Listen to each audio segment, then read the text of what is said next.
Hello my dear students, welcome you all to my YouTube channel M Ahmad study circle. आज के इस video में हम लोग अल्फ्रेड लॉर्ड टेनिसन के द्वारा लिखे गए एक बहुत ही खूबसूरत पोएम को पढ़ने जा रहे हैं जिसका टाइटल है क्रॉसिंग द बार।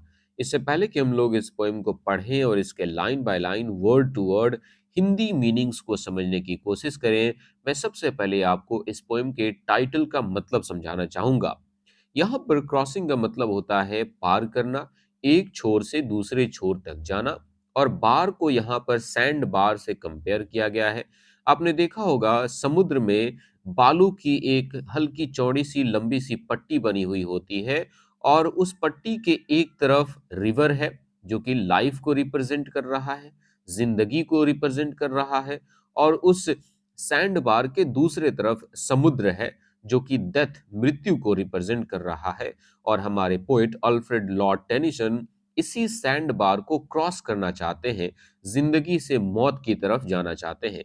इस पोइम का जो थीम है वो है डेथ, एक्सेप्टेंस एंड क्रिश्चियनिटी, मतलब मृत्यु और मृत्यु को एक्सेप्ट करना, और फिर क्रिश्चियन रिलीजन के बारे में, क्रिश्चियन रिलीजन का जो भी फेथ, जो भी बिलीव है, इस पोएम में काफी अच्छे तरीके से दिखाया गया है। यहाँ पर हमारे जो पोएट हैं वो मानते हैं कि मरने के बाद भी एक जिंदगी है, आई मीन एक लाइफ है जो कि मरने के बाद मिलती है।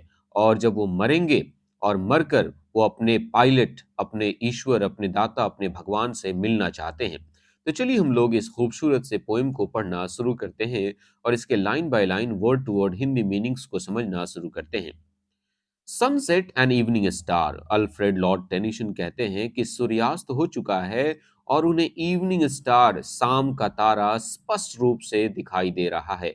इवनिंग स्टार हम लोग वीनस को कहते हैं, और वेस्टर्न कंट्रीज में शाम के समय वीनस आसमान में बहुत ही स्पष्ट रूप से एकदम साफ दिखता हुआ नजर आता है।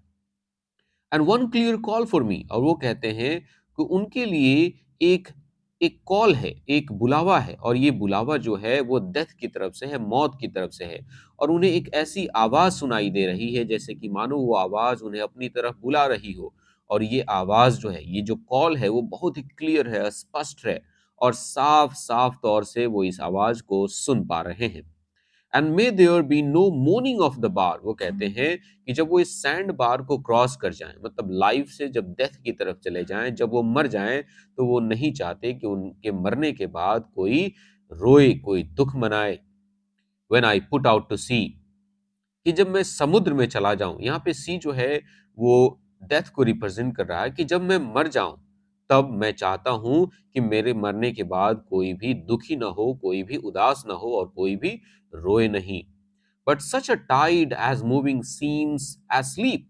लेकिन वो चाहते हैं कि जब वो इस सैंड बार को क्रॉस करें तो समुद्र की वो एक ऐसी लहर के ऊपर सवार हो जाएं जो कि इतनी आराम से, जो कि इतना आराम से मूव करता हो समुद्र के सतह पे, जिससे जैसे कि मानो कि वो लहर जो है वो सोया हुआ हो, वो लहर जरा सा भी वायलेंट नहीं होना चाहिए। मतलब वो चाहते हैं कि उनकी मौत जो है वो बहुत ही स्मूथली हो जाए, बहुत ही आराम से, बहुत ही प्यार से वो मर जाएं। वो नहीं चाहते कि उनका मौत जो हो वो दुखदाई हो। नहीं, वो कहते हैं कि जब वो समुद्र में जाएं, मतलब जब वो मर मौत की तरफ जाएं, जब वो इस सैंड बार को क्रॉस करें, मतलब रिवर से जब वो सी की तरफ जाएं, जब वो इस सैंड बार को क्रॉस करें, तो वो एक ऐसे टाइड, समुद्र के एक ऐसे लहर पे सवार हो जो कि इतना आराम से, जो कि इतना स्लोली और स्मूथली समुद्र के सतह के ऊपर मूव करता हो, जिससे कि उस सैंड बार पे भी जरा सा भी डिस्टरबेंस ना आए, उस सैंड बार को भी जरा सा भी ये तकलीफ नहीं देना चाहते हैं।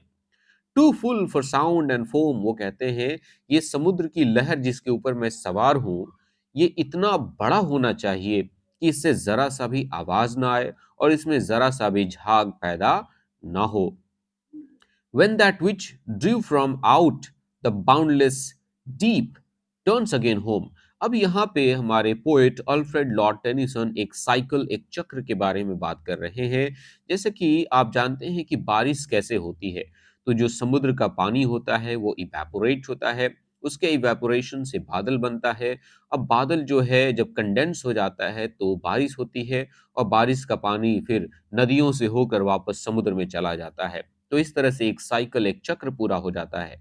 वैसे ही यहाँ पे अल्फ्रेड लॉर्ड टेनिसन कहते हैं कि इस धरती पे, इस दुनिया में जो भी चीज़ें आपको दिख रही हैं, वो जहाँ से पैदा हुई थीं, वहीं पर आकर एक दिन मिल जाती हैं।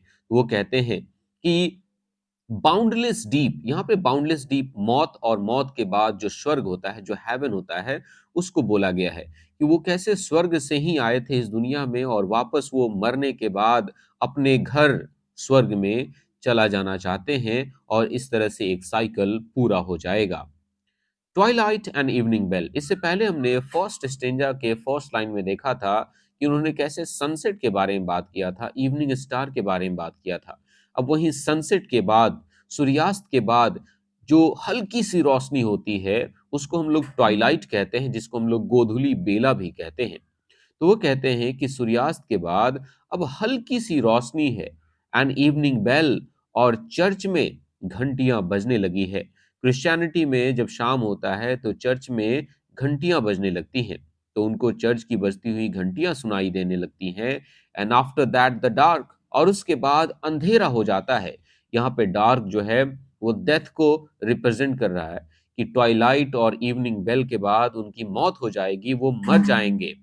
And may there be no sadness of farewell when I embark.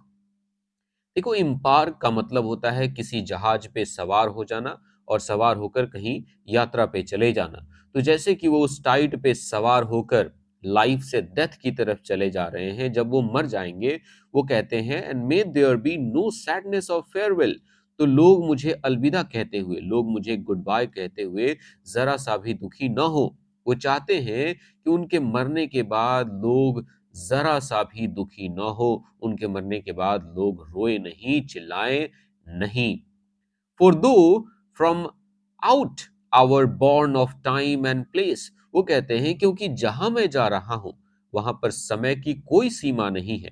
Born कहने का मतलब होता है सीमा, लिमिट। क्योंकि जहां मैं जा रहा हूं वहां पर समय की कोई सीमा नहीं, वहां पर किसी जगह की भी कोई सीमा नहीं।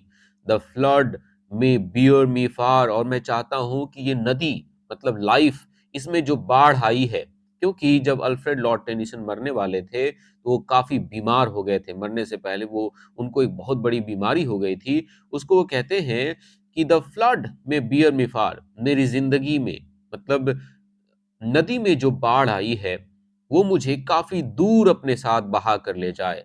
आई hope to see my pilot face to face, और मरने के बाद मैं अपने पायलट, मतलब मैं अपने गाइड, अपने रक्षक, अपने रखवाले, अपने ईश्वर, अपने भगवान, अपने अल्लाह से फेस टू फेस मिलना चाहता हूँ।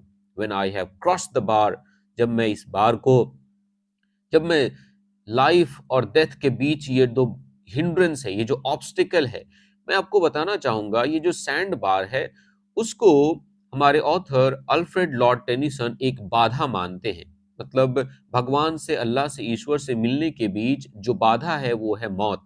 एक बार इंसान मर जाए तो वो अपने क्रिएटर से, अपने रचयिता से मिल सकता है। इसलिए वो अपने इस पोएम के लास्ट टू लाइंस में कहते हैं, I hope to see my pilot face to face when I have cross the bar. जब मैं इस बार को, इस बाधा को, इस मुसीबत को पार कर जाऊंगा जो मौत है, मरने के बाद मैं अपने पायलट से फेस टू फेस मिल जाऊंगा। तो कहने का मतलब, यहाँ पर डेथ को काफी खूबसूरती से हमारे author Alfred Lord Tennyson accept करते हैं, बड़ी बहादुरी से मौत का सामना करते हैं, और वो कहते हैं कि जो मौत है वो एक बहुत ही प्यारी चीज है जो कि आपको आपके भगवान, आपके क्रिएटर, आपके रचयिता से मिला देती है। तो इस पोएम का एक्सप्लेनेशन आपको कैसा लगा, आप लोग मुझे नीचे कमेंट सेक्शन में जरूर बताइएगा। वीडियो अच्छा लगा होगा तो वीडियो को लाइक कीजिएगा, और अगर चैनल पे नए होंगे तो चैनल को सब्सक्राइब कीजिएगा। मिलते हैं एक नए चैप्टर के साथ, तब तक के लिए टेक केयर, बाय बाय।